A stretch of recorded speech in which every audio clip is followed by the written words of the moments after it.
I've been given the opportunity to test out a Colt rifle. They sent me their Colt Sporting Rifle. Officially, the title is CSR-1516. Now, I have to be honest with you, I was a little skeptical when I first received this. I was not sure if I was going to like this, but it exceeded my expectations. I really like this gun. It's a lot of fun. It's just kind of a workhorse. The price point is amazing. It's under $1,000, and right out of the box, you can head out to the range, sight it in, and get started with this thing. I grabbed another scope from a different rifle. I put it on this one, and it was perfectly sighted in at 100 yards. All I had to adjust was the wind a little bit. And so this thing was obviously well machined that I can just put another scope on there, and it was pretty much right on. My group was 1 minute, the first 3 shots out of the barrel.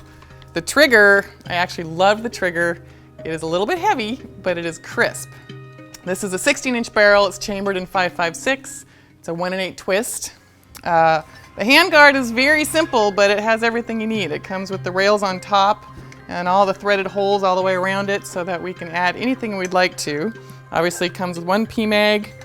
This is a Hogue grip. It's nice and sticky with the finger shapes in here. One thing I love is the trigger guard. One, it's extra wide, so if you have gloves on, you can get your fingers in there easily. But it's one solid piece. My service rifle doesn't have that, so I like that. The stock is adjustable. And again, we were able to just throw the scope right on top there, and our shots went right in perfectly.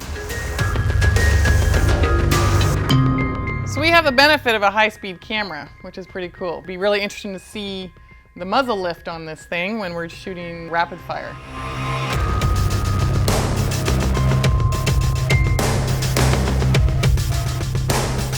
I came back on target pretty well for a short-barreled gun. I was able to come back on a target pretty well during a rapid fire. This is a pretty light rifle. The kick on this was not too bad considering 16-inch barrel. It's a shorter rifle than I'm used to. This rifle is super light, so there is not going to be any issue as Biden seems to think that women can't hold a rifle. An AR, it's too heavy. So we can prove him wrong with this thing. So we have a chronograph here, and we're going to measure the velocity that comes out of this barrel.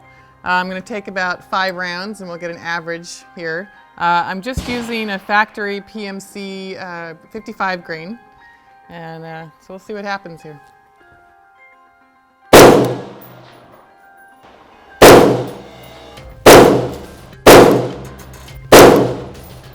So it looks like our average feet per second is 2,766.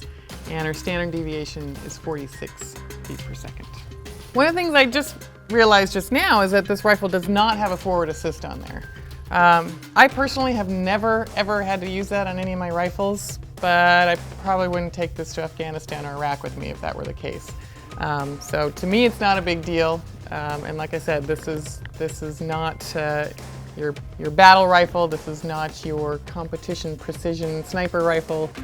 This is the workhorse. And this is the perfect rifle to just throw in the back of the truck, to have by the side of the bed if there's a bump in the night. You know, for that kind of price, and it's ready to go. It has everything you need. I would say the only thing missing on this rifle, we have this perfectly smooth hand guard here. I'd have to paint that, Cerakote that a shiny black metallic, and then it'd be perfect.